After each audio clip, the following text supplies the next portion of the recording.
Players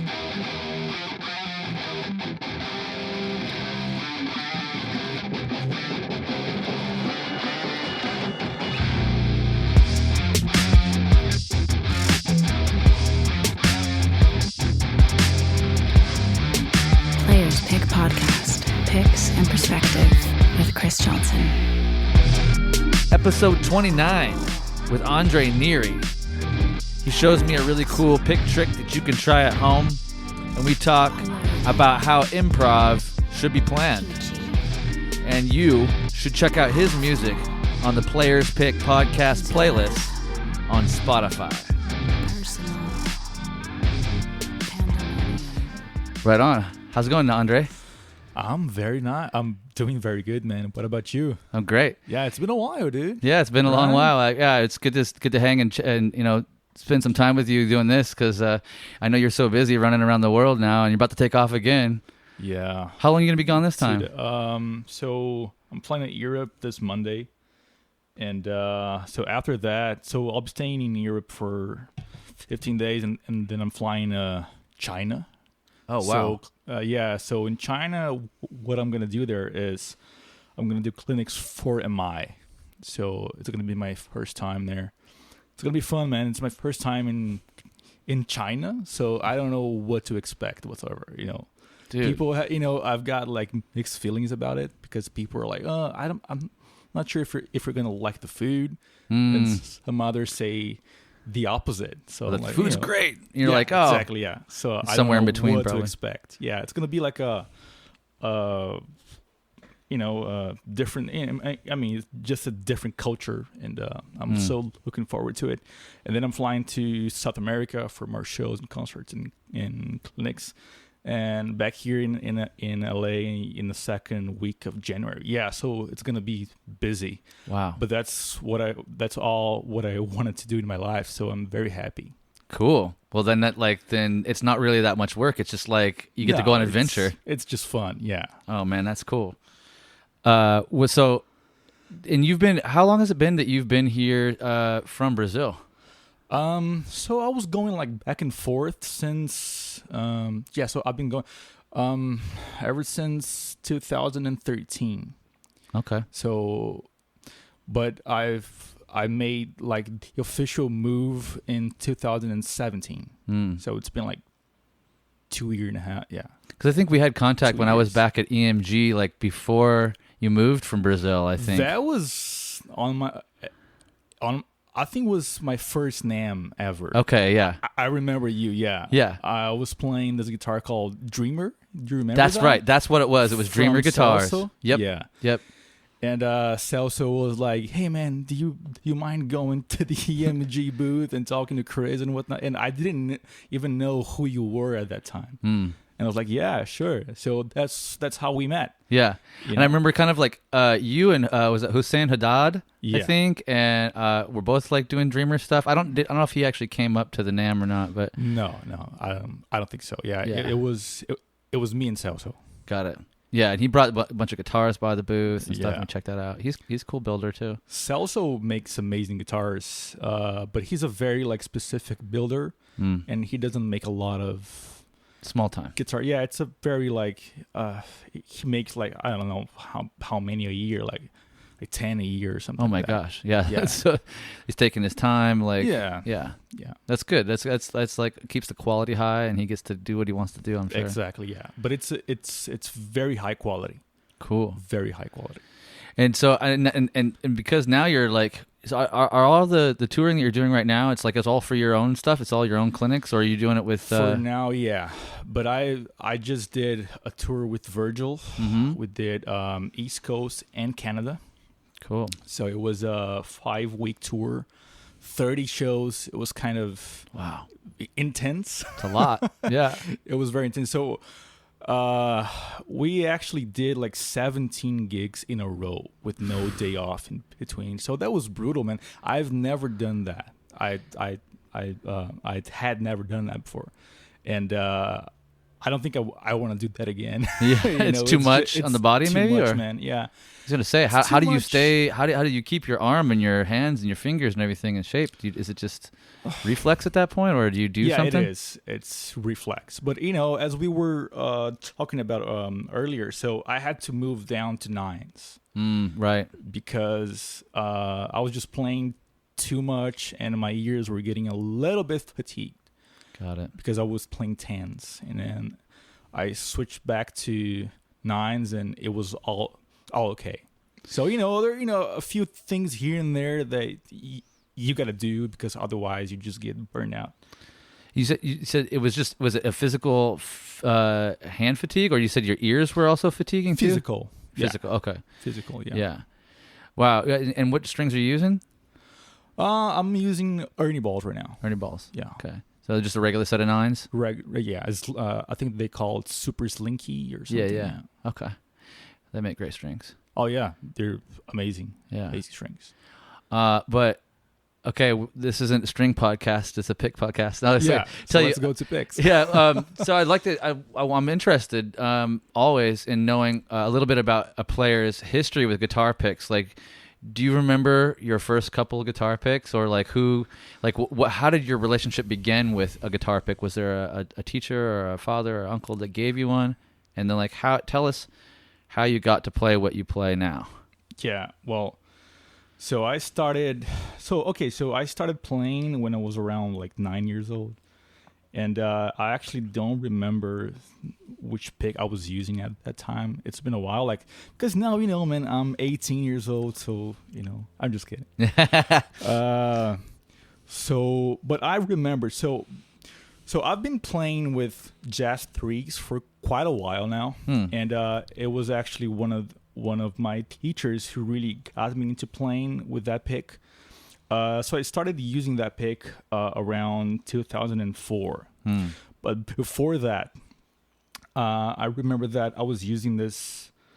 I can remember the brand. I think it was a Dunlop one as well. Mm-hmm. It was kind of a big one with no edges. It like wasn't sharp. It's like rounded. Kind of a rounded edge, and it was big. It was bigger than a regular Jazz 3, and so I used that for quite some time, and then I switched to Jazz 3s, and haven't changed ever since, man. So it's been my number one pick. That's amazing. Yeah. And are you playing the nylon Jazz 3s, like the red or the black? The Stiffo, that's what it was called? The black Stiffo. Yeah. Okay. The black Stiffo, yeah. Cool. It's funny because, I can play with other picks, but I always just come back to those Jazz 3, Feels like home. Feels like home, yeah. That's cool. And so the early days, it was just kind of like a big pick, and it just kind of just. So who was it? What teacher was it that got you into Jazz 3s? It was one of my teachers from the conservatory that I was studying in. So he was watching me play with that big pick, and he was like, "Man, I think you're gonna sound better with another pick." He was just like that, like straight to the point. And I was like, "Really?" Because at that time I was like, "Dude, I'm so used to this pick," and I think because of the fact that it was rounded, it was given like this weird sound. I don't know. So maybe he was like, maybe with a sharper edge pick, you're going to get a better sound. And so I started using Jazz 3s because of him. And that's it. So, at that time, I really didn't care much about tone, to be honest. So I kind of switched it to Jazz 3s because of him. And but I'm very happy with the pick because I can find it anywhere in the world. So if I like, lose all my picks, I can go to like any guitar store and just grab more. It's not something super obscure. You're not going to be like having to order it off of Amazon or something weird. You're just like, everybody's got this stuff. Exactly. Yeah. It's a legendary pick. It's like just Jazz 3. Everybody has played it at some point. I mean, that was my turning point too. Like I remember. A buddy of mine, Zane Williams, up in Seattle. We were working together at Ampeg and Mackie, and I've been playing that green standard Tortex forever. Dimebag played it. I was like, why do you need to play something else, man? Like 10, 15 years playing the same pick. And he was like, I know you're really into that old green pick, man, but here, try this red Jazz 3 for the weekend, just for the weekend, man, and then come back. Don't play anything else. And then like it changed my life because I came back and I was like, oh shit, I can't play that other pick now.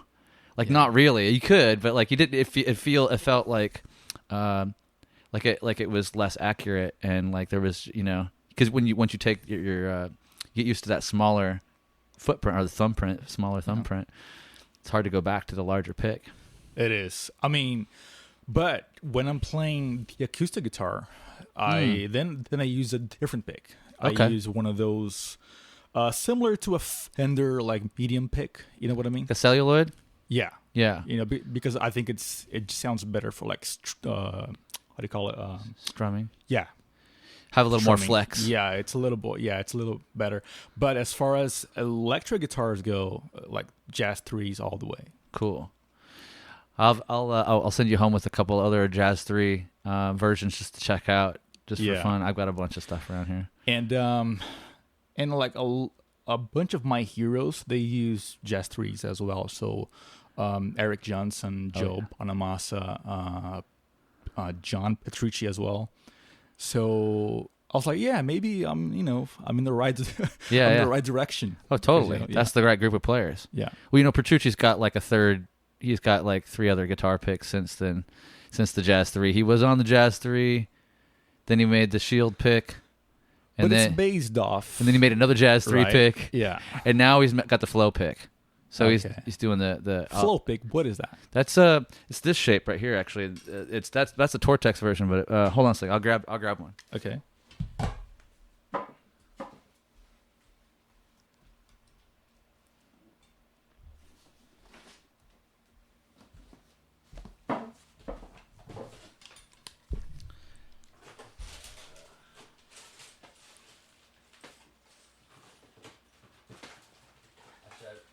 I've got a John Petrucci pick tin I can send you home with. It's got a bunch of picks from his Guitar Universe a couple years ago. Awesome. We used to do the pick tins for them and let's got an Andy James pick in here, and these are based off of the Jazz Tone 208, the Flow series, and those have been around a long time. They're always made out of polycarbonate though, and then Andy James was going through all these different picks, and he's like, I can't settle on one pick. We'd make a pick for him, and he'd be like, okay, oh, that's cool, but I don't know. That's the new Petrucci pick right there. Oh, wow. It's bigger than the Jazz 3. Yeah, it's bigger, and so this is even slightly bigger. That's Andy's pick.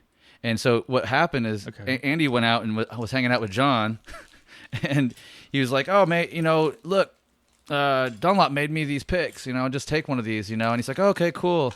He gets a call back like a couple hours later. He's like, I love this pick. Can you bring me more picks? I want to finish the tour with your picks.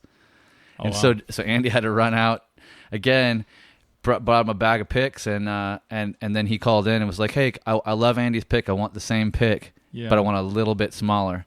So it's a little bit smaller, but not a little bit smaller, not nearly as small as the Jazz 3. But the kind of the But for me, they feel very different than Jazz 3. They do, and the magic of those is the geometry, really. So the side to side geometry, how wide they are. They still have a bit of a Jazz 3 tip, but it's not as narrow. And what we notice is that, and there's a uniform like bevel on the side that's a little bit slicker than a Jazz 3. The Jazz 3 has a little bit more of a kind of an abrupt edge on it, where this one kind of slopes a little bit smoother.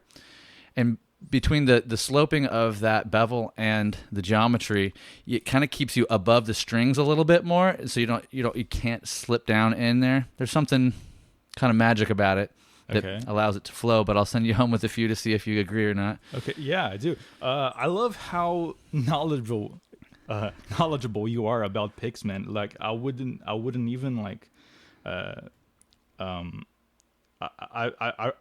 I don't really know much about like the size and geometry of the picks, and Sure. you like know everything about that. It's crazy, man. It's Well, crazy. man, I spent 5 years understudying with Jimmy Dunlop himself, right? Like, That's so crazy, like yeah. every day he called me into the office and be like, "Hey, look what I'm working on. Check this out. Is this good or not?" And I'd sit there and we'd shred a little bit, and I don't know, man. It Yeah. catches the strings too much. Maybe you should take this one back. It's crazy, You know, yeah. and then like, and so after you do that like hundreds of times with a man that like, he inherited all this information from his dad, from Jim Dunlop, right? So Jim, he started like the revolution. You know, the first thing that ever happened, like he was like the first guy. Because I guess like in the 60s and 70s, they would say like, oh, it's medium, oh, it's thin, it's heavy, right?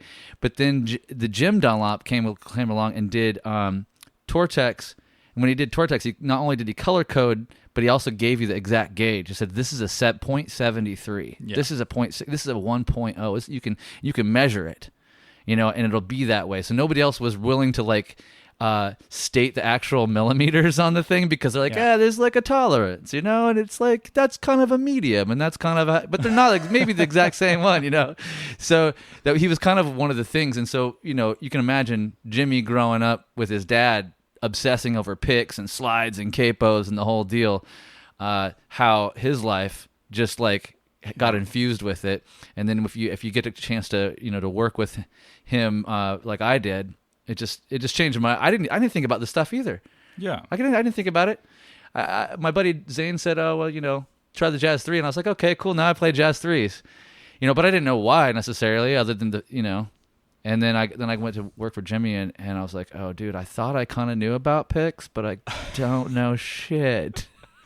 This is interesting. But I gotta tell you one thing. So I think kids nowadays, they're more into that than we were at at the time that we were kids. True. I was doing this camp with the animals as leaders in July, and so we were doing this guitar panel, and like all the guitar players, and so the kids would ask us like whatever they want. So they were actually asking us about all those specifics. I'm not kidding. Like they were asking like, "Oh, so why do you play with that pick? So why they were trying to like understand why we were playing with the picks that we use." And when it came my time to enter, I was like, dude, I've been playing with this pick for more than 10 years. I really don't know why I chose it. You know what I mean? So I couldn't make like a clear answer. I wouldn't, I was like, I just got used to it. And so I was very like, oh, so the kids, they're very like specific. I think it's a thing now. It is now, like, yeah, for sure. Kids, they are really specific about strings and picks and pickups and whatnot. And I'm not really that guy. You know what I mean? Right. So I just play what feels good to me, but I don't want to go much like into like very deep and whatnot. I just play what sounds good and what feels good. But the kids, they want to know about that. They really want to. They think go that deeper. And I thought the same way. Like I thought, oh well, if Dimebag uses the green Tortex, they're like, I mean, sign me up. I'll just buy that shit because he's my favorite guitar player. So I just won't even. And they just want you to say, dude, I play these because they're badass and they give me the thing, And they're like, okay, if it gives Andre the thing, then maybe I'll get a little bit of juice if I buy those picks, or I'll be able to understand the guitar a little bit better from his perspective. If this is like if they pick up your signature guitar and they're holding your pick, they're like, oh, so and then they watch your video, they're like, so he does all that with this. Yeah. Fuck, I don't know if I can, it's either it's inspiring or it's like, hey, it's just not my gig. Like, as well, like if you picked up somebody else's thing, yeah, you can. It's not like you can't play guitar with a different pick and a different guitar, but sometimes it's like it can feel drastically different. Somebody else's world. Yeah. Yeah. So it's funny, man. Like, and then I realized like, so why do I play with this pick? It's gotta have something. So I was like trying to understand and come up with something after we all finished and whatnot. I think it's mainly because I just got used. I just got used to it. Yeah. Because I could get used to a different pick, but since my teacher at the time was like, I think you should try this one because it's gonna make you sound better. And I was like, oh, okay, so maybe he's right. So maybe I'm gonna sound better. So when you're a kid and you don't, and I mean, you really have to experience things. And if someone that you really like, respect, say tells you that, oh, I think you should use this because it's gonna make you sound better, and you do, only because you like respect that person. You know what I mean? Even if you could play with a different pick and get the same result, you know what I mean? Sure. So it's a matter of like, your teacher is saying that, so you should follow him. Yep. You know what I mean? Yep. So take his advice and advice. go down that road.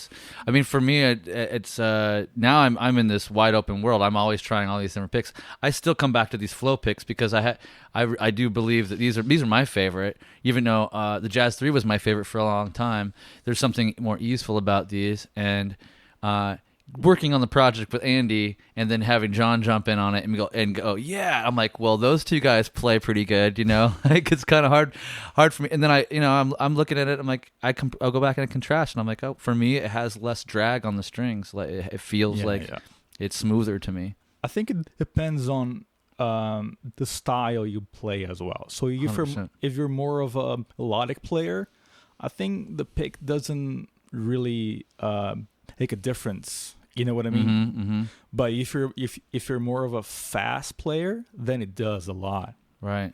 What do you think? Yeah, I agree with that, because if you're doing a lot of alternate picking and you're shredding up the thing, oh man, it makes a whole lot of difference. You're going to notice the drag, and some people like the drag on the strings. Like Jeff Loomis, for example, he plays a sharp, like a super sharp one. Okay. I don't have one that's sitting out here right now, but it's sharper than a Jazz 3, right? Oh, and wow. It's a Tortex, right? So it's got a chopped edge on it, and the chopped edge, even though it's like slightly rounded through a tumbling process, it still creates more drag, and it's the opposite of the flow. Whereas the flow keeps you on top of the strings, this you have to kind of hold out at a particular length, otherwise you'll easily dip into the strings quick, and now you have too much pick into the strings. But I went through a process with him. I thought he picked up the flow picks and was like, oh, these things are fast.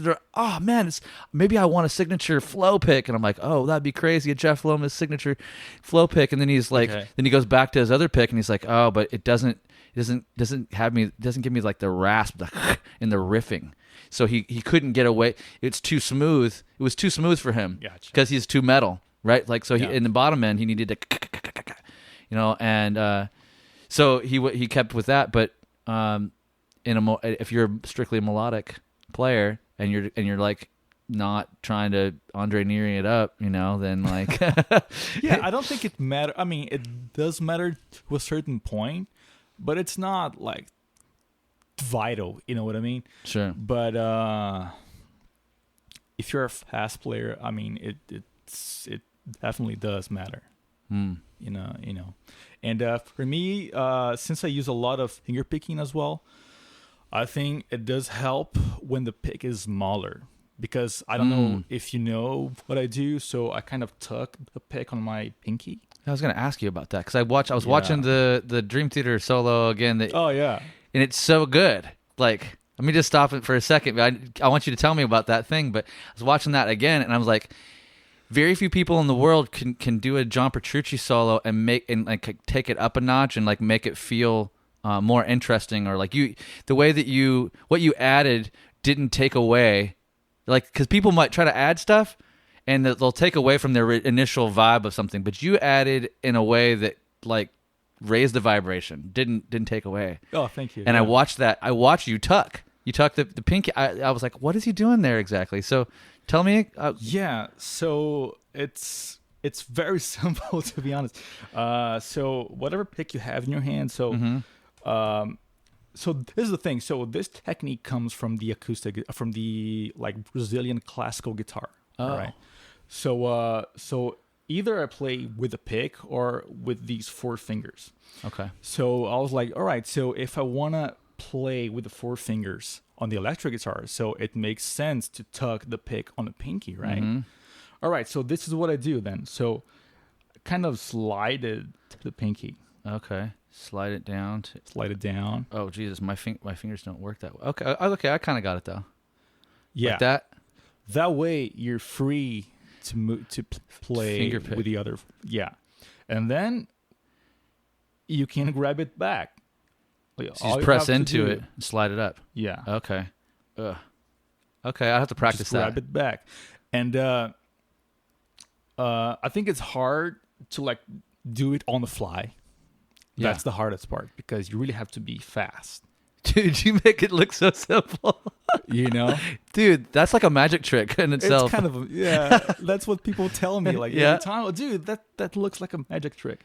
Maybe it is. So, No, you're making it look like that to me right now. Yeah. you know? Okay. So, I mean, I'll practice I that. can do that with all picks, with like any format and whatnot. But with the smaller picks, it's easier. Oh, yeah, yeah. Right. So Okay. that's one more point to Jazz 3s. Yeah, yeah. Because they're smaller. Like that. Oh, wow. Yeah, that's an interesting dexterity exercise for all the guitarists out there, is trying to pass the pick from your thumb and first finger down to your pinky, and then curl the pinky around it. Yeah. Okay, That's so exactly what that's what Andre is doing in front of me right now. So and then when he wants it back, he presses the thumb into the pick and slides it up to like the tip and back up. Yeah. Yeah, it almost Got goes it down, yeah. along the tips of the fingers back to the first finger. I'm fumbling it right now. I'm just practicing it, but I'm sure there's a lot of players out there that already do this type of thing, but like the way you're doing it and showing it, yeah, that just I like that. Yeah. So students are like, man, how can you do that? And Practice. after a few lessons, they just do got that like on the fly without thinking. Yeah. Cool. So it's very doable. And it's very handy, man, because it allows you to not having to throw the pick away. You know what I mean? Right. Because Set some it down players- or yeah, whatever. Yeah. Because some players, so either they play with the pick or without the pick. With this technique, with this magic trick, let's say, you can still hold the pick in your hands. Mm-hmm. You know? Yeah. Oh, I love it. It's better than having to set it down, or unless you're a rock star and you got a whole thing, you toss it out the crowd and pick another one. But the way you do it, especially in that video, because you have a good camera angle. Yeah. I didn't know. I mean, does Petrucci, doesn't he play the whole thing with a pick? Yeah, he does. But you there's like 3 different parts that you play without it, that you're just doing, and then you add the harmonics at the end and all that. Yeah. Just any thoughts about the process around preparing for that? I mean, I think that solo is one of my favorites. I mean, if not the favorite, my favorite Dream Theater solo. So it was kind of an homage to John and whatnot.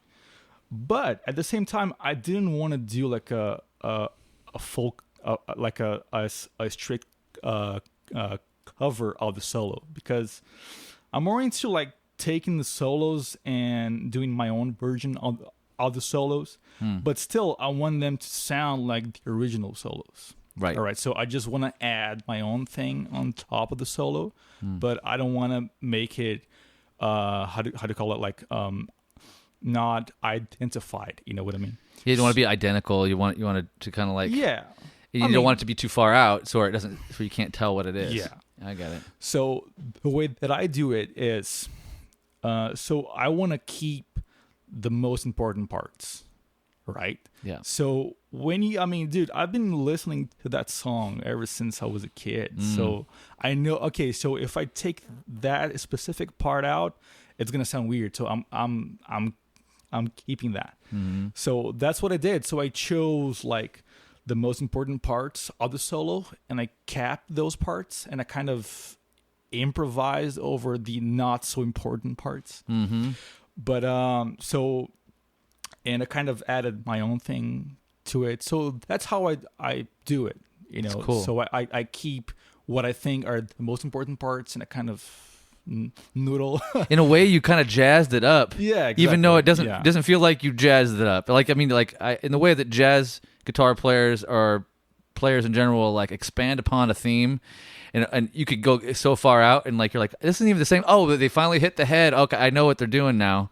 You didn't take it that far, but you kept it really noticeable, recognizable, and then added your own passing tones and like. Yeah, in my opinion, that's the way to do it. Because otherwise, if it's too far out, it kind of doesn't make sense, man. It's not enjoyable anymore. Yeah. Not in the same way anyway. No, because Yeah. I've seen a few other players doing that, and it really doesn't click with me, you know. So I want to keep the same vibe, you know, the same spirit, but still like with, you know, doing my own version and adding my own stuff. And so when it comes to that fast part, so that's where I was like, oh, okay, so over that part, I want to play my own like finger picking stuff, because the fast parts are the ones that you can actually change. Because you know, it's not, you know he was just playing this fast scale and whatnot. So I was like, okay, I can play something that it's not the same, and still it's gonna have the same effect, because what he's doing is he's going from point A to point B, being B, that like very high endy bend and whatnot. Right. So what he's doing is he's connecting those two parts with a fast line. That's what he's doing. So he could play any other fast line over that, and the effect would be the same, right?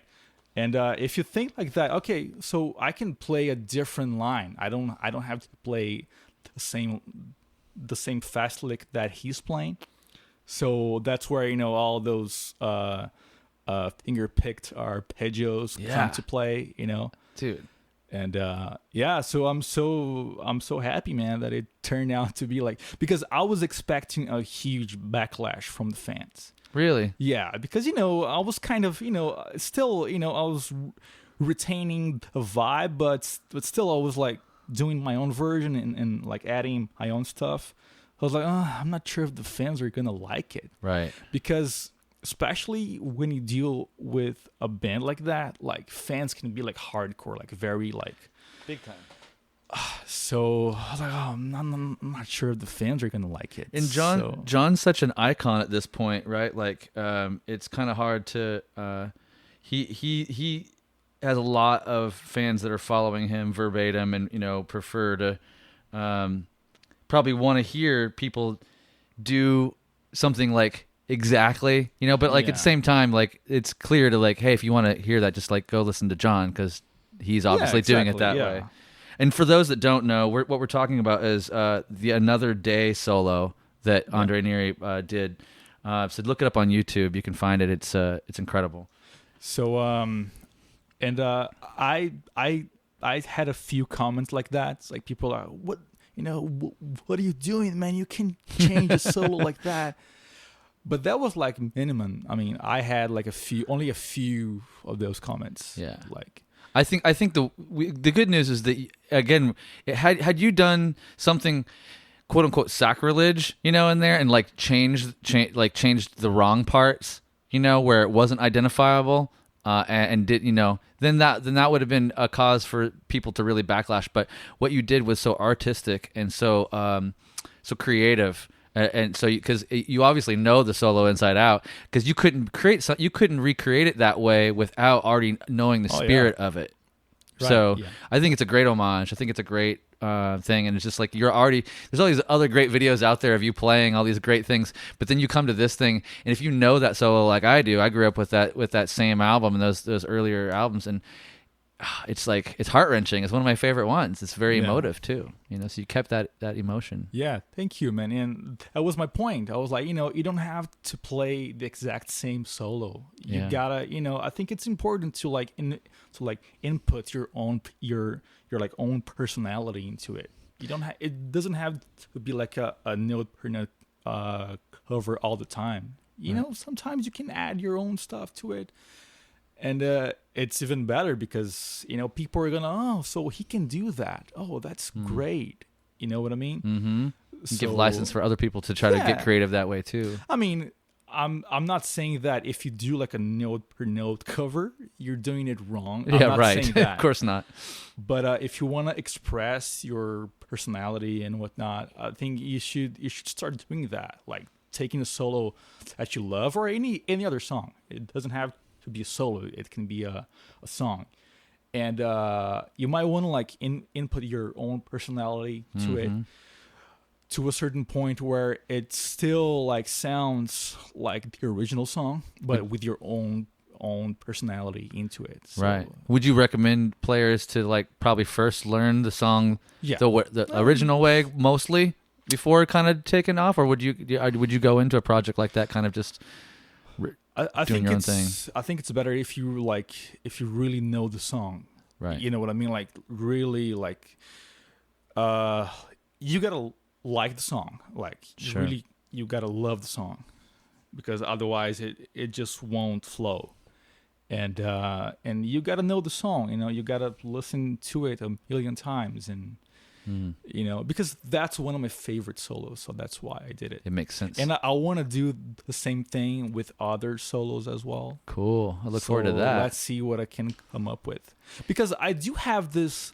I mean, I'm kind of known as a fusion guitar player, but I have this strong rock side as well. Mm-hmm. So I want to like explore more of that now, where I would like play rock solos and input my own personality, just like what I did. Yeah. But for like other bands and whatnot. Now, other influences. Do you use that similar effect like live with your own material? Do you take liberty or do you improvise much, or do you kind of, when you perform your own material, do you kind of stick mostly to the thing?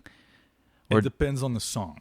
Okay. So I call them like jam songs. So it's more of a like fusion songs. Mm-hmm. You know what I mean? So so for those ones, I'm really free and open. So I just like improvise all over the solo. But some other songs, they're more like composed. You know what I mean? So I don't tend to improvise that much. So I do like 50-50. Okay. And what about Virgil's music? Do you get a chance to improvise there, or? Yeah, all the songs, actually. Oh, all the songs. Because they're more In that fusion. Yeah, realm. Because Virgil, I mean, if you try to label that style, it would like sit between, I don't know, like prog and fusion, something like that. So with the prog side, with like all the riffs and whatnot, and the fusion side as the solo. So the solos are like open, so you can just jam over it. You can just improvise like a fusion player would do. Yeah. But I don't think it's a good idea to like improvise over the riffs. Yeah. No, you want to keep that tight. Yeah, I want to keep that tight. But still, you can add your own personality into the riffs, Sure. but you don't want to like improvise and play something completely different. I don't think it makes sense. Do you now, when you do improvise, let's say like something that you play a lot, like personal solo material, but it's a jam song that you're letting yourself be open to when you come to the solo part.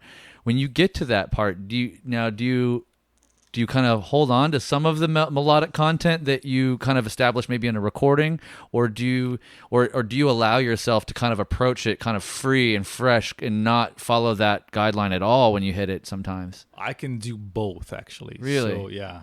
So And how does it feel to be like where you're like in no man's, like where you're not holding on to anything? How does that feel in that moment, like to step out onto that thing? It just feels completely, it feels that you're in a different world, because when you record something, like I do that, like when I record something, I usually like listen to that song like a million times, and I kind of memorize what I did. You know what I mean? I'm kind of that guy. And but live, when I just like improvise, it sounds I'm in a different world. It just takes me to a different world, and but it's cool. I mean, it's cool. Both ways are cool, because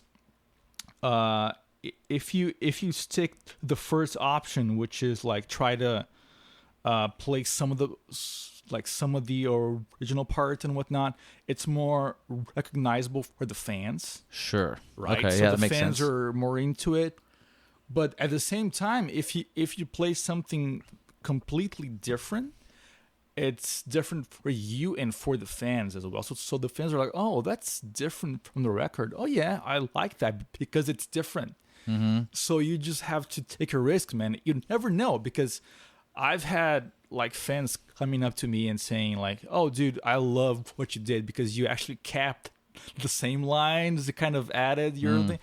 And the other side as well, man. So I've had fans like coming up and saying, dude, I love what you did, man. You just played a completely different solo. Right. So you just never know. You just play what you feel in the moment, and you just go for it. There's no right or wrong. It's just a Sure. matter of how you're feeling in the moment. So if you're feeling a little bit insecure about the sound and whatnot, maybe you're not hearing yourself well, because that happens. Sure. Depends on the venue. The sound is not that great, so you might, I might just stick to what I know by heart. You know what I mean? So but other times when I'm very like comfortable with the sound, I might just go somewhere else. Cool. And just play something completely different. I know a lot of players probably. I mean, for myself, I'm getting better at it. But I'm curious. Like, you must practice on some level improvisation, like stepping up to something without.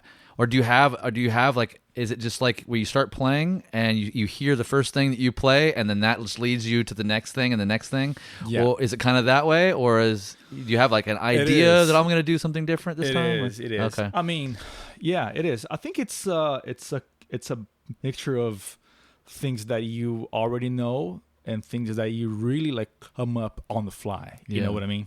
Yeah. Because you really have to practice and prepare yourself when you're improvising. So it's not really something that's coming up in the moment. You really it's not that you're playing the same notes in the same rhythms, but you know what you're doing. Right. You're like, so, and sometimes you do play your own licks as well, because every musician has their own licks, Sure. and whatnot. So Things they I gravitate try to do towards. that. Yeah. I try to do that because it's kind of so only Andre can do that. So I just make sure that I play that line because I was expecting that line. So you know what I mean?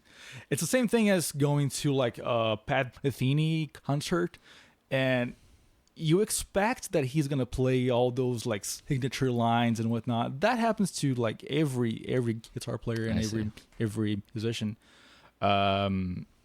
Let's say Petrucci. You can expect you wanna see him playing like all those fast alternate picking things and whatnot. Oh yeah. And he does it because he knows that. He knows that the fans are coming to see him playing that. True. So with that in mind, I just make sure that I play all my signature licks and whatnot. But at the same time, like adding something new to the table, adding something fresh, like on the fly. Right. So it's kind of rare for it to be like something that is like really brand new in the moment. It's just kind of like open for, well, I'm feeling like this. I'll start here this time, and then you kind of have a feel for the space that you have, like in the back of you, like a feel for like I got 8 bars or 16 bars or whatever in your head. You kind of a feel of, or maybe in your case with Virgil and stuff like that. Like they just wait. Do they just wait for you sometimes and then? Oh yeah, no, actually. You take as long as you want, or do you guys kind of set it out? No, it's set. Okay. It's set. So we have like 4. So it's like 4 times each and whatnot, something like that. So it's set like beforehand. Yeah. Yeah, that's cool. Well, it's because it's more of it, like, because I think some people see it as a mystery. They're like, oh, he's making something up on the spot right now. He's never played this before, and which is kind of true. but it's also like, hey, but it's pulling from a bag of tricks that I already like know about, Yeah. and I'm following the melody in a different way or Yeah. expanding on an idea. Because so as I said, so it's a mixture of things that you already know and things that actually like come up on the fly. But those things that come up on the fly, actually they derive from things that you already know, but you're just like improvising around that idea. So let's say that I come up with a lick now, like, I don't know, like 8 notes, just 8 notes. So there's a way you can improvise using those 8 notes, and every time you play it, it sounds completely different. You know what I mean? Yeah. But you know what you're doing. Sure. So that's what musicians, that's like what improvisers do. So they have practiced that beforehand, but they improvise around that same idea in order to make it sound like that they have never played that before.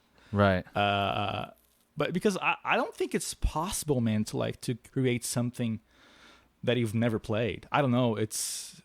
Maybe we can chat about that. That'd be interesting. Yeah. I mean, I think personally, I think you can, because occasionally I have the experience of it, not in the way that like it's all technique that I've accumulated, right? But it's sometimes like, because I'll do loop recording and like and sit here and like a while ago I just did this solo for a Kiesel thing, and I did like 300. I was just sitting here loop recording like 300, like over and over, just try to find what it was. And I go back and listen to the loops, like, oh, I really like that. Maybe I should try to do that again. You know, just that type of thing where you're kind of like thumbing through ideas, but at the same time, like I would try to approach the same section differently. You know, and then sometimes you get a different feel rhythmically that chops up the time different, and so it's a similar technique and all that stuff. But I guess. Occasionally, I feel like it comes out in a way that I'm like, wow, I definitely never played that before. Like I never did a lick that sounded like that, and I'm not even sure exactly how I did it, and I have to go back and kind of reconstruct it a little bit, because I'm not thinking about like, oh, I should go to this note or that. I'm not following a theme necessarily. I'm just feeling the time that's available to me. That's all I'm feeling, really. Yeah. You know. Yeah, it's a complex conversation. Totally. Right. Yeah. Because I think in order to like master something, you really have to prepare yourself for it. Right. So even though you can like improvise around a lick, you know what I mean with that, right? So you can like improvise using the lick, but you're not playing the exact same notes in the same order with the same rhythm. You're actually changing the note order and the rhythm as well. Mm-hmm. So that would result in different lines, even though your foundation is the same lick, right? Yeah. So you're actually prepared for that. You know what I mean? So Yeah, that maybe makes you sense. were like using something that you have you kind of had prepared before, but you played that line in a different way. True. Right? I don't know. Yeah, it's probably more of that than Yeah. I'm thinking, but I feel like I guess it's just the inspiration. You're right. It's stuff I've all played before, but just not in that order. Yeah. And sometimes I just don't even know where I don't have any mind about it. It just shows up. Like my hands do a thing, and I'm like, oh, that sounds good, and I follow it to the next thing. I'm like, oh, I didn't plan for the melodic order of notes to happen that way, but it comes out. But cohesive. that way, you're actually like randomly playing notes, right? So to Is speak, that- like in a way. Well, it's like I kind of know the notes. Like it's like you said, like there's maybe you got 8 notes, and there's a melody that you've been kind of messing with, but now, for whatever reason, you're just drawn to piecing them together in a totally different fashion. Yeah, that's it. It's the same thing as like taking a scale. So if you know the notes of a scale, so you're actually noodling around those notes, but you know the notes, so Right. you actually prepared yourself beforehand, Sure. right? Yeah, so it is preparation. There's a lot of preparation, I guess, for the. It's a very complex talk. Yeah, I mean, because but neither there's like players that like earlier on, like Jimi Hendrix and like Zappa. At times when you hear that, it feels like you know, because in a lot of ways that like that they're hearing the thing for the first time themselves sometimes. Like you hear like when they have these big extended jams, or like even, not that they're necessarily good, but the Grateful Dead jams, you know, like you'd hear some of this shit and you're like, I think that they're making this up as they go. You know, like almost, even though obviously there's preparation around the notes. They know what chords there are, you know, they know there's all this preparation. So you actually raise a really interesting thing, because like that's another like probably myth, is that the improvisation is like unplanned. Yeah, I don't think it is, man. You know, I think you have to like prepare yourself first, because if you don't know the notes, I mean, at least the notes, it's gonna be hard. Sure. Because once you get the notes covered, then you can mess with the rhythm and with like the order of notes and whatnot, and you can play those notes fast or slower and whatnot. But you do have to prepare yourself. I mean, you can't play a lick in a scale that you've never practiced before.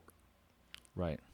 I don't think you can. I know, you know, this is something that I've been like thinking about, you know, and I don't think you can, man. Like maybe you played something, but you don't really know which scale is that, and you just leave it, and you go back to the scales that and arpeggios that you know and whatnot. I don't know. It's just it's a very complex talk. Yeah.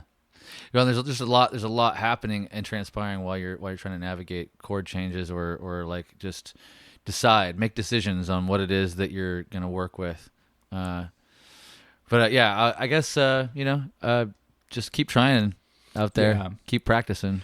When it comes to art, man, I mean, there's no right and wrong. Yeah. You know, I get asked that like all the time. So what's the right scale to be played over that chord? I was like, dude, just play what sounds good. Right. You know, and sometimes that's the best answer you can get, man. Just play what sounds good.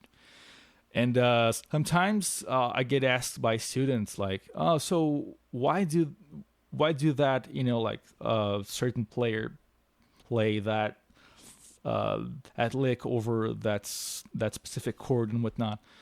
I'm like, well, you know, he's just trying to make something sound good, because sometimes, like theoretically speaking, there's no reason why. You know what I mean? Mm-hmm. So it's very complex, man. It's just a unique expression. Just like you never know. It's like your unique expression at that time about that thing. Yeah. And you come. That's why I think it's interesting, because like we can put all this thought and preparation to it, which you have to if you want to play in this way that we're speaking about. But there's also an element of just like the wild card is that we're all so different, and the time, how well you hear yourself in the mix, and exactly. And who you're playing with, and how well they're interpreting their part. Yeah. Are they sticking the accents in the right way that actually puts you in the place to do the thing? I think like theory can help you a lot, but theory comes after music. You know what I mean? So it doesn't come first. So I don't like compose stuff based on theory. I just compose stuff based on my own sounds, and then later, if I want to explain that, then I go to theory. Got it. You know what I mean? So I don't think the other way around makes you a better player. It's kind of like a retroactive way of looking at what you're doing. So you come up with something that feels good, and then you're like, oftentimes I hear what you're saying actually, because you come up with a chord progression, and then you want to figure out how best to approach it. Sometimes you'll retroactively look at it and go, oh, well, it's got these notes. Like, oh, okay, I'm going to try this. And then, you know, that sounded okay. Then you try something else. Like, oh, that's it. That's the thing. I'm going to play in this way over this.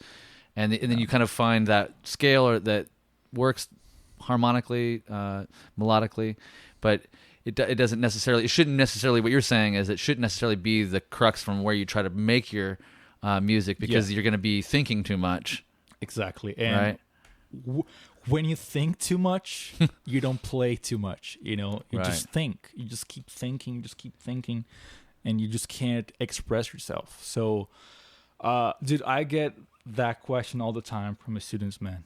Like, oh yeah, hey Andre, I think I need to know more about theory, because I just can't compose anything. I just can't come up with anything. And I'm like, dude, theory is gonna help you up to a certain point, but it's not gonna make you like make better decisions like composition wise. I mean, it can help you, but if you don't feel that, if you don't hear that, it's not gonna happen, and it's gonna sound like technical. You know what I mean? So when you compose something, I don't wake up and tell me like, okay, so I'm gonna compose something now in 7/8.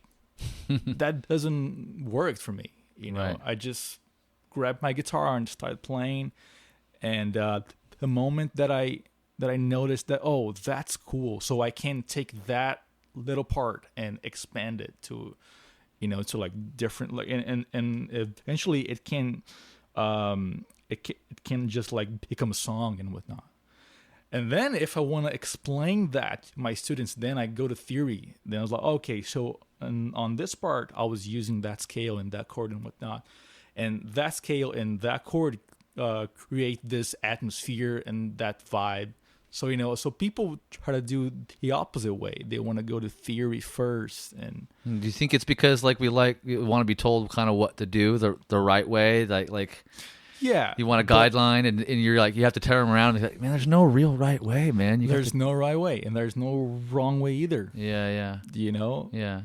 Because especially if you're enjoying it, I think the deal is that even if you can make the most horrendous sounding noises, but if you enjoy it, then like fucking you win. Yeah. Then good. Like, I mean, if that's bringing you joy or bringing other people joy, Yeah. I mean, you see it in all, because we have such a deep amount of music around the world, and some of it is really harsh and really abrasive and atonal, and like weird. People like to make noise, like that, not really even making, and then people show up to listen to the noise. Yeah. But like where you and I would go, oh man, that's not my jam. Like I need something with some melody. But there's still like X amount of people that would show up to a noise show and be like, yes. Yeah, exactly. Yeah. We're like, what? Yeah.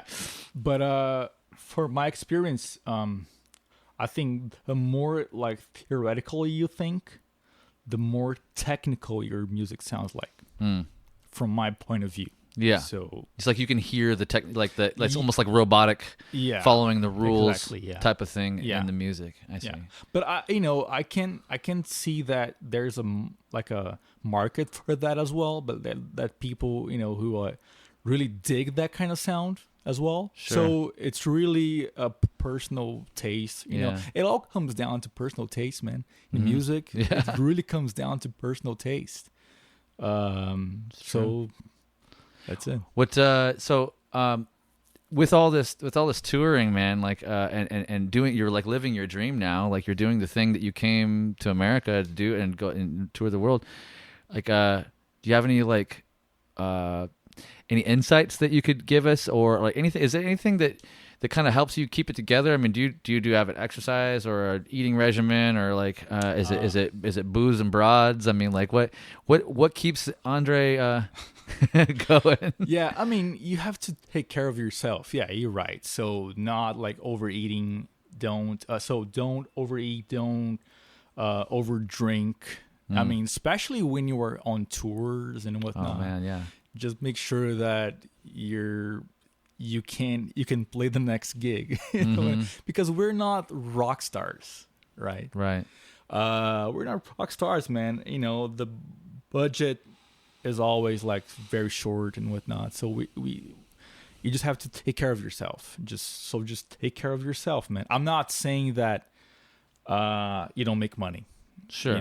But the budget, like compared to like big rock bands and whatnot, it's just very different. Right. When you want to do it your own, it's hard. So the better you are with yourself, and so just like Virgil, man, he's turning 61 now. Wow.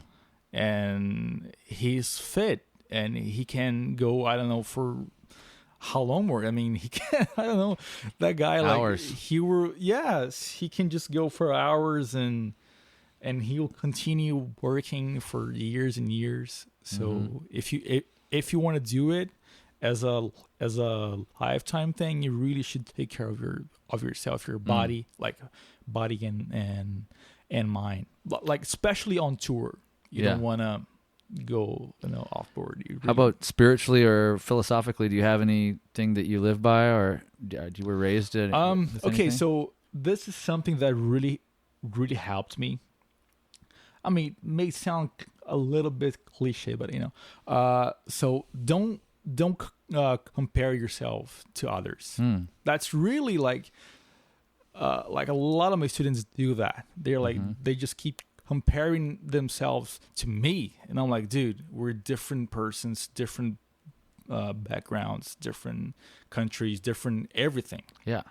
So the only person you can compare yourself to is yourself, right? So if you can't play a song now, but you can play the same song flawlessly within 1 week, then yeah, you're doing it better. So you don't want to compare yourself to other people, because that just do you harm, man. You know, you just keep, because that player, man, he gets all the fans and he gets like all the tickets, and he just sells more than me, so I'm gonna quit. No, that's not how it works, man. You really have to compare yourself, and year after year, if you develop and if you get better year after year, that's great. We're all different, man. You just can't compare yourself to That's others. good advice. Once I got that mindset on, like, things just starting to get better.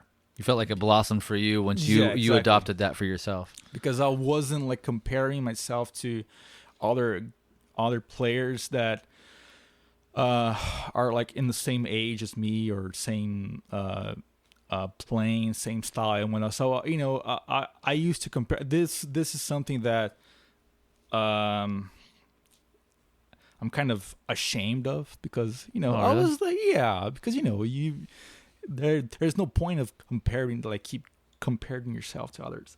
But anyway, I used to do that, and so that would do me harm. And I was like, oh man, I think I'm gonna give up on music, because all these guys are doing way better than me, and I'm not gonna catch them and whatnot. Wow. But once you like, okay, so I'm gonna start looking to myself instead of looking to other players.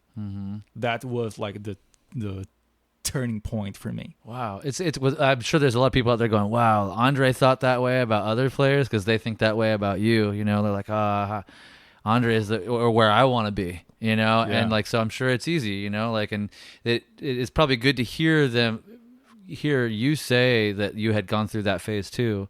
And now that once you turned the page and said, okay, I'm not going to do that anymore. I'm just going to focus on myself and make the best me that I can, right?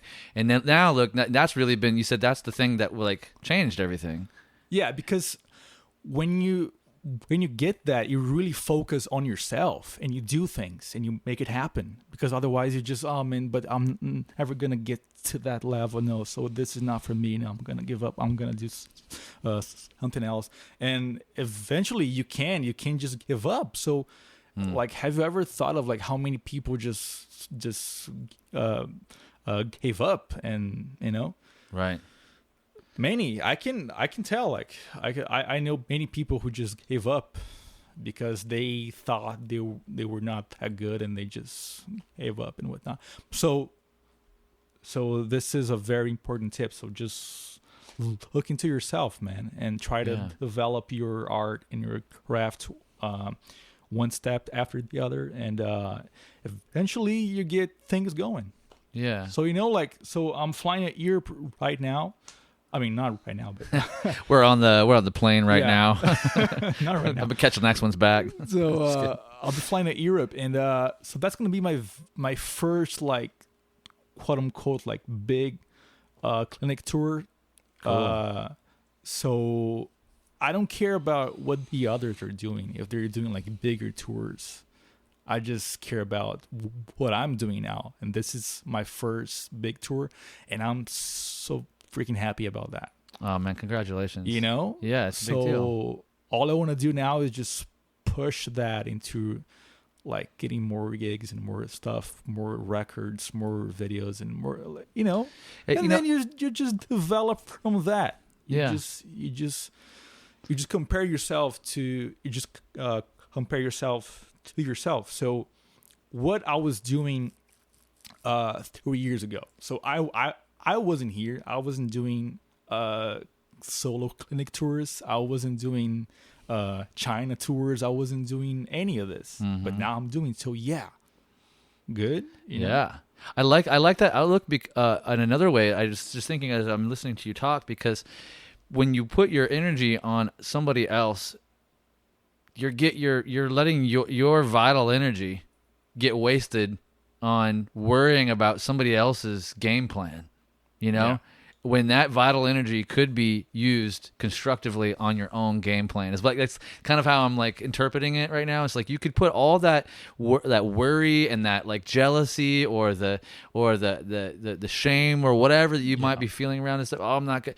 Just hustle. Like work, you do your practice. Yeah. Wake up, do your practice. Like go get your gig. Like worry about your next step, as opposed to worrying about somebody else's thing. I mean, it's okay to make mistakes, man. We're all humans. Sure. So, I mean, I'm kind of ashamed to say that because I used to do that all the time. But I'm human, so you can always get a second chance and whatnot. And the fact now that you kind of start loving what other players are doing instead of being like super envy and so you wish them well and you like the wish thing. Them well. Yeah. Oh, I like this. This is the next step of the thing, right? This is the next step. Okay. And if you think about it, it's even better because if other players are doing well, so that means that you have more chances as well. Right? I love that. So bear with me on this. So if more players are getting more gigs, if more guitar players are getting clinics or concerts and whatnot, that means that the market is growing and you'll have more chances to do the same. Yeah. You know what I mean? Your genre, your thing is becoming more popular. Yeah. If they're getting gigs, then that means that they can't have all the gigs. No. They can't have them all. No. Exactly. Somebody else. They want variety eventually, right? Exactly. So if a certain player is selling like a lot, okay, so you can sell a lot too because people are buying music and buying guitar music. You know what I mean? Yeah. So if none of the players were doing good, then you have to be worried about it because then the market is going down. So you really have to wish that all the players do well, and you have to be happy about that. Oh man, I love that. That's so incredible to me because I think that way about humans in general. I think that because I too I've felt ashamed for being jealous or envious of other people's scenarios in life or with playing guitar or whatever. In yoga, for me, sometimes it's like, oh, there's always somebody better, and but what's better? But what's better, right? Like what's better from what's you're looking at yourself is really and at the moment that you cross over and you're like, oh, you know what? I hope they do have a really good tour because that allows for you to give good energy to that person and to that scenario and practice that, and it doesn't poison you because by having that jealous enviness, you're wasting your energy and you're poisoning yourself against your own success in that process. And whereas if I say, oh man, Andre, I wish you well, and I want to see how far you can take this, then that just opens the door for me to go, whether I want to do exactly what you're doing or not, it doesn't matter. It just opens the door for harmonious relating and I mean, what's to be to be lost by wishing the next person success, nothing. Nothing. You don't lose anything by going, dude, hey, I hope you win. I hope you get to the thing. Whatever you want, man, I want you to have it because I want to have what I want to have too, and I think that's reasonable, and so it's just kind of like a goodwill thing in a way. You know?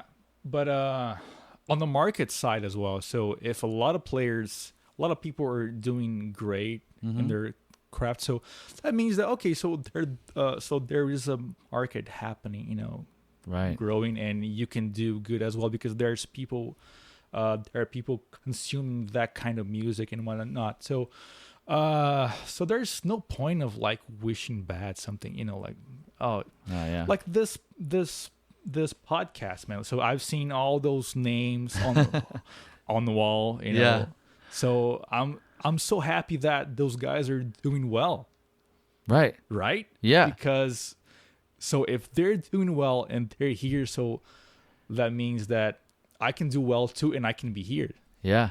So And they're gonna listen to your podcast, being like, "Oh, I'm so glad that Andre did the podcast because, Yeah. everybody listens. I mean, exactly. you're Yeah. and you happen to be one of those guys that everybody, especially you're a player's player, man. Like when your name gets brought up, like, oh fuck, Andre, he's scary.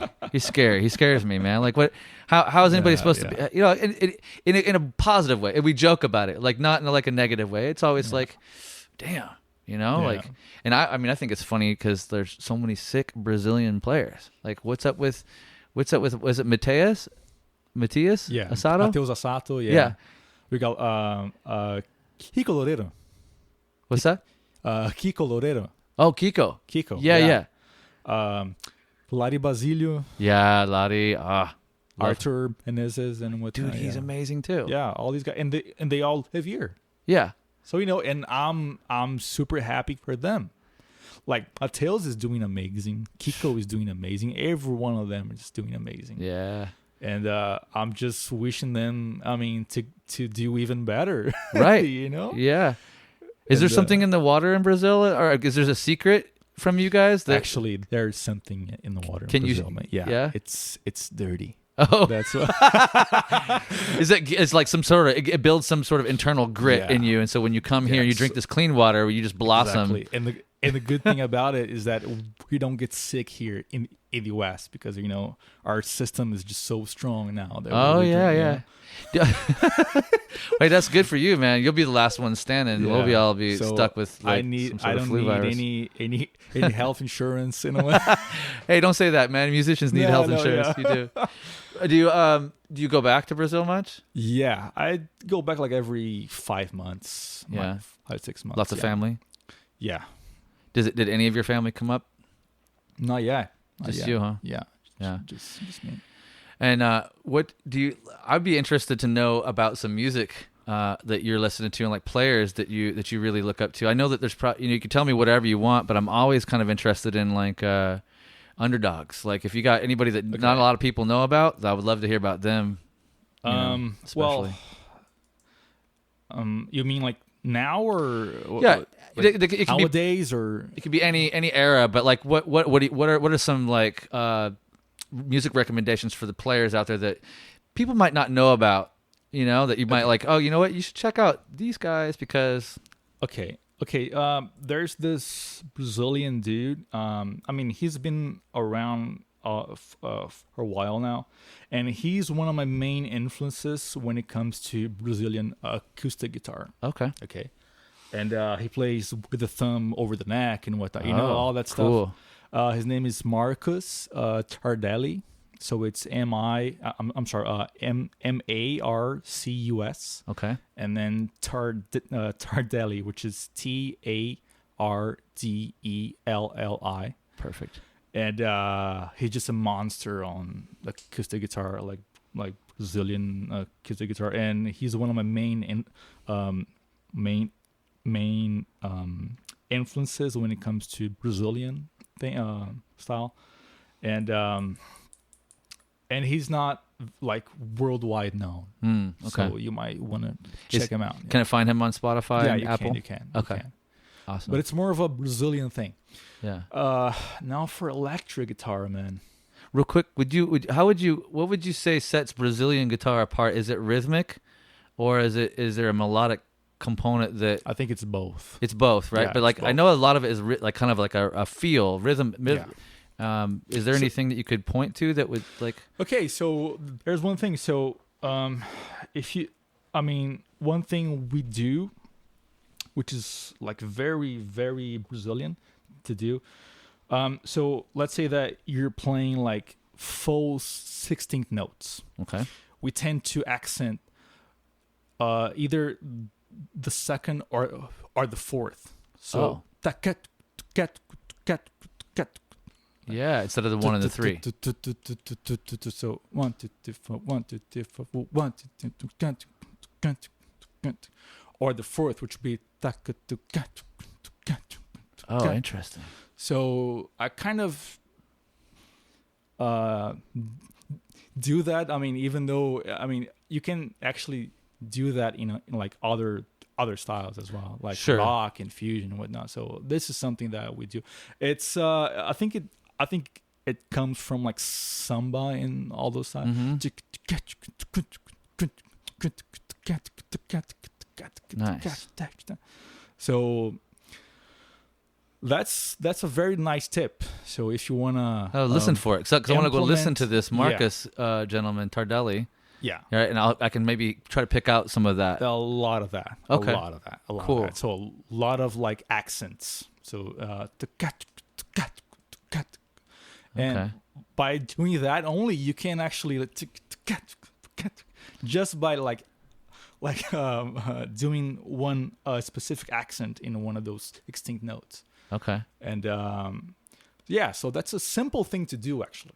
That'd be fun to practice. So just take the 16th notes and you accent like either the second or the fourth note. Okay. Cool. And you had somebody else that you want to recommend as well? Yeah, I'm trying to think of someone in the electric guitar world. I mean, it could be anybody, anywhere, for any reason. Let me see. Let me see. Who's impressing you these days, too? It could be anybody. It could be a big name. It doesn't matter. And while you're thinking about that, I'm going to grab something to drink quick.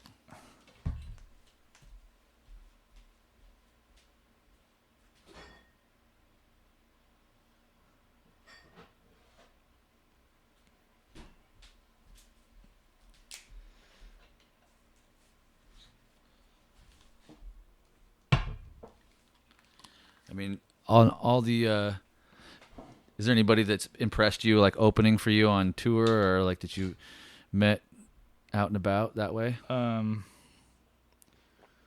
that I can remember actually, because when you're on tour, like honestly, and you're playing like a 2-hour set, and there's like 4 opening bands, you don't get to hang hear out and all watch. of Yeah, them. No, I got it. So I don't actually remember any of the bands. I mean, I know that it's wrong, but It's not wrong. that's It's reality. just what it is. I just can't think of any like underdog, man. Well, tell me your I top don't your know. top guys. Like you already kind of mentioned Bonamassa and Yeah. a few other the Jazz 3 guys, but like who's your top 2 or 3? Okay, so it's hard because it's just like so many styles and whatnot. But I'll give you like top 3 of each style. Okay, that's work. So as far as rock goes, I would say Eric Johnson as well. So is he considered like a rock guitar player? That's the thing. I don't consider him rock player. I mean, he definitely has some rock elements, but his tone is so soft. Yeah. Like I would say he's more of like a jazz fusion guy to me. Even though I know that's not fully correct either, Yeah. But that's just because I don't hear know. the note choice and the tone. Yeah. Okay, so another rock guy. So Steve Lukather, Oh yeah, dude. ridiculous. Monster. Yeah. Of course, John Petrucci as well. Yep. Steve Morris is one of Deadly. Anyway, so as far as jazz goes, I think Pat Metheny is my favorite, followed by I think Wes Montgomery and George Benson. Classics. Fusion. So Scott Henderson, Alan Holdsworth, and Brett Garsid. Scott Henderson's been mentioned on this podcast by somebody before too, I think. Okay. What would you recommend by Scott Henderson? I think his blues records are amazing. Man. Okay. His blues records, yeah, because he kind of mixes blues with his fusion thing, and it's just it's a very specific genre. It's not blues, it's not fusion. It's somewhere in between these two styles. Cool. Because with these guys, you can't actually label them. They're so diverse, right? Yeah, they're fusing styles Yeah. anyway because they're pulling from It's so many really different hard to backgrounds. label, Right? yeah. Yeah. So like for modern guitar players, Tosin Abazi, I think it's one of the most inventive players. Mm-hmm. I like all the Brazilian guys, all the new like Matheus Assato, Lari, Arthur. Kiko is a little older than us, but you know. Yeah, but he's also rock. He's like the one guy kind of doing something a little bit different in the fact that he's in Megadeth and all that, right? Yeah, so he's up there. Yeah. Who else, man? There's so many names. When you Jesus listen to the music, like do you Pliny is another one. Oh, Pliny, yeah. Pliny is another guy. Great modern player, right? And he's a fantastic person as well. Yeah, sweetheart. Love him. I was gonna say, do you listen? Is there an album? Like, do you like listen to? Do you prefer to listen to full albums, or do you kind of like pick and choose? No, it's all like the entire album. You put the record on and listen to it as a whole. Yeah, exactly. Yeah, I prefer that. That's what I do. I'm not really into this modern thing of listening to just one song and that's it. Yeah, you know, like a single type of thing. Yeah, exactly. Yeah. I know it's weird for me that so many people. I mean, I understand it from a marketing perspective around the single, like put one song out for a month for 3 months and then put a record out or whatever. I get that, but I don't want to listen to the single oftentimes because I don't want to know the context of the record, and it maybe that one tune is like underwhelming in by itself, but in the contrast of the whole album, it's perfect. Yeah, you're right. Those type of things. Another modern guitar player, this girl, Yvette. Yvette Young. Yvette Young? Yeah. Oh, I love her. So she's amazing as well. And I love how like specific she is with all the tappings and whatnot. And all that strength from being a piano player and both chordally and like physically. Yeah, I really like her playing. So all those modern plays, they're all on Instagram. So if I go to my Instagram, maybe I can like remember someone else. You've given us some pretty cool ones, though. I mean, a few of them have been on the podcast, thankfully.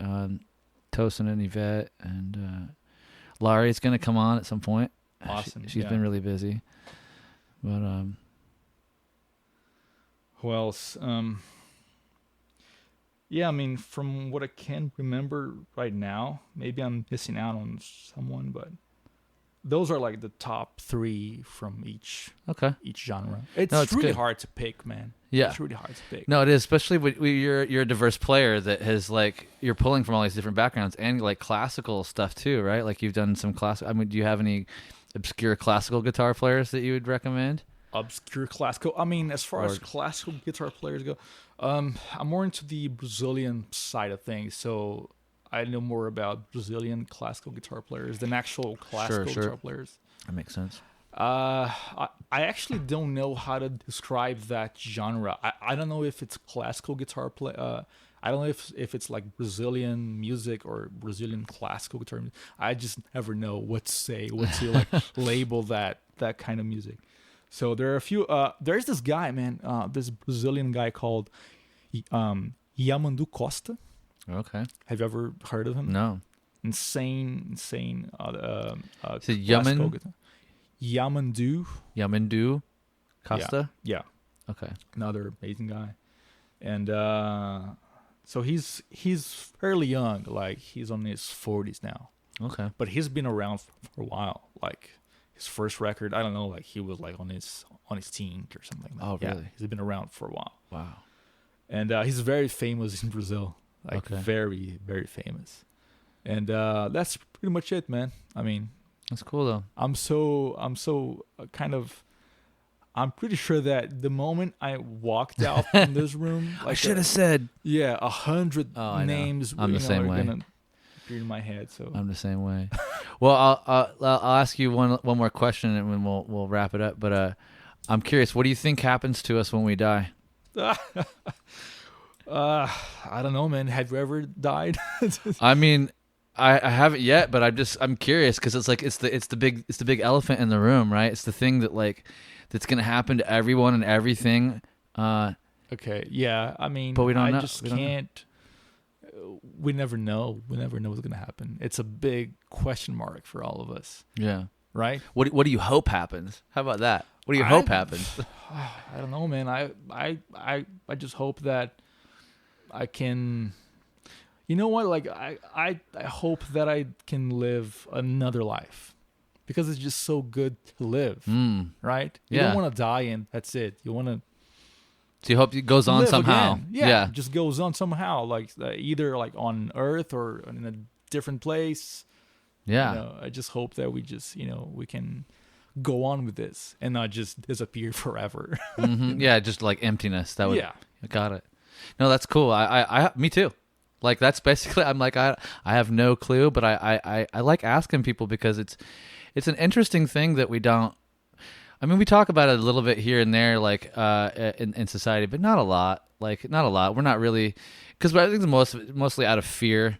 Like it's the thing that we don't really address too much, and a lot of people feel like they have it already locked away because they believe this religion or that religion. So like, oh, I already have the answers. But like I noticed that like a lot of guitar players, they're like, I don't know, man. I don't know if there's any right answers or wrong answers here, because like you could play the song like this, you could play the song like that. I don't know. Maybe you die like this, maybe you die like that. I don't know. It's kind of. So I just hope we can, we can live another life or like go on with this one in a different in a different space, a different zone and whatnot. I don't know what to expect. Cool. We never know. I mean, how can you know? No, you can't. I mean, not until you. For sure, you can't. Yeah. Although there are people that have died and come back, right? Like these people that have had what they call near-death experiences, right? And there's a lot of interesting. They all report similar things. A lot of them report while they're out of their body that they experience this overwhelmingly accepting and loving environment, and that like it's just super peaceful. And that when they come back, like a few of them, I've read like stories around it, and they're like it changed my life to die and come back, obviously, right? Yeah. But they had a total different attitude. Like when they came back, they're like, oh wow, like I recognize that there's nothing to be afraid of, and that was a couple different people's things, which puts me at ease too. Like oh, okay, well, it's like. Maybe there isn't anything to fear other than maybe the sensation of actually dying might suck, depending on how you go. Yeah. But yeah, dude. I mean, there's no way you can surely know about that, but it's true. We just hope that we can go on with this. Just if you don't mind, so sure. I just want to tell every aspiring guitar player out there. Just go out and do your thing. That's stop wasting time. Stop, doing something else. Just go on and make a lot of videos. Just put yourself out in social media. So just start working on yourself. Don't wait until someone calls you and whatnot. So just be your own owner. You know what I mean? Yeah, I like that. So because I've seen that with my students, and they're like, oh man, I'm waiting on some producer to come and rescue me of this. They're like, dude, you're your owner. I mean, you gotta do things yourself. Just go out there and start doing things. So this is something especially young guitar players. Mm-hmm. They think that someone is gonna come to them and whatnot. But that can happen. I'm not saying that it won't. But the moment you start spending more time on yourself instead of expecting people to come to you, that's where people actually come to you. Oh yeah, right? Yeah. You got to put it in the time. Yeah, yeah, and then yeah. That's really good advice, dude. I think it's too easy these days to just want to sit back and hope and think that something's going to come to you. Oh, I'll just but your hustle, you're actually just writing music and continue to write and connect. Learn how to make a better video this time. Learn how to make a better song. Learn how to like get connected with a better drummer this time. Whatever it is, like you just got to keep hustling and then as you build it, like those people will show up. Exactly. Right? So that actually happened with me. Really? So Virgil came to me. So he called me because he saw me on a video on YouTube. So I mean, amazing, right? Yeah, dude, that's what it's for. I wasn't like at home, chilling on the couch and okay, let's just wait for someone to call me. No, I was actually doing my shit. Yeah. And then stuff just come to you. So that's the biggest advice I can give. So just start doing your own thing. That's amazing. Don't maybe I don't want to do that. No, I don't want to. Just maybe one more year and I'll start making videos. Maybe one more, and then that year becomes 2 years. And You heard it here, folks. Andre Nieri says, "Hustle, and they will come to you." Exactly. Yeah. And if your content is good and if it's life changing, dude, like people will come to you. Even if it's not that good, you can make it better. Yeah. That's why you do it. You do it to be able to reflect on it. Oh yeah. And dude, then my first video ever is like it's just so bad. The tone is bad. The playing is not that great. But still, I started. That was my first video, and from there I was like, maybe if I change this and that, maybe my video and my sound is gonna sound, it's gonna be better. Then you can develop from there. Yeah, you stayed curious about what the next step was too. That's the thing. It's easy to plateau or to try to stay somewhere because you think, like this might have worked for somebody else or this worked. You just got to stay curious about how the next thing can be a little better, a little smoother, a wider variety or whatever it is. You get somebody involved. If you know somebody that's better than you at something, have them tutor you.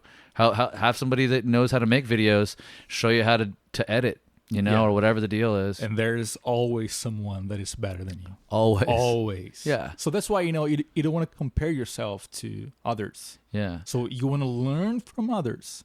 That's one thing. Yeah. But don't compare yourself to work others. with good people. Like just make friends with people that you admire, and maybe they want to work with you. Maybe or if they don't want to work with you, they just give you the little sage advice and they tell you, it put you on your way. And it's like everybody's in their own thing. But I think if you surround yourself with good people that are all very talented, and oftentimes it's good to surround yourself with people that you feel like are way better than you. You get better. Then you're just you start to hear the melodies in a different way because you have all these constant examples around you of how a high level functioning a musician works, and so.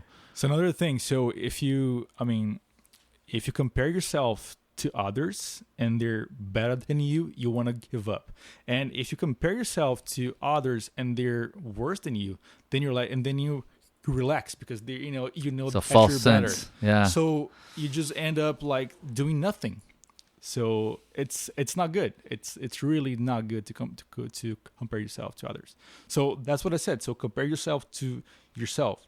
So if you start doing your shit and always try to improve your shit. Mm-hmm. I don't know if I'm allowed to say that. You can say shit. Whatever you fucking want here. Okay, so show. So that's the main takeaway. I think. I love it. Yeah, don't compare yourself to others and wish them well. There's success for everyone. There's room for everyone. Exactly. And I love it. Thank you so much for being here, Andre. This has been a great conversation, dude. Players Pick Podcast, Picks and Perspective with Chris Johnson. This episode of Players Pick Podcast brought to you by our good friends at Jim Dunlop Guitar Products, Kiesel Custom Guitars, and Mackie Headphones and Mixers. Sound design by Drew the Drew, and voiceovers by the amazing Mini Joe. I've been your host, Chris Johnson. Until next time.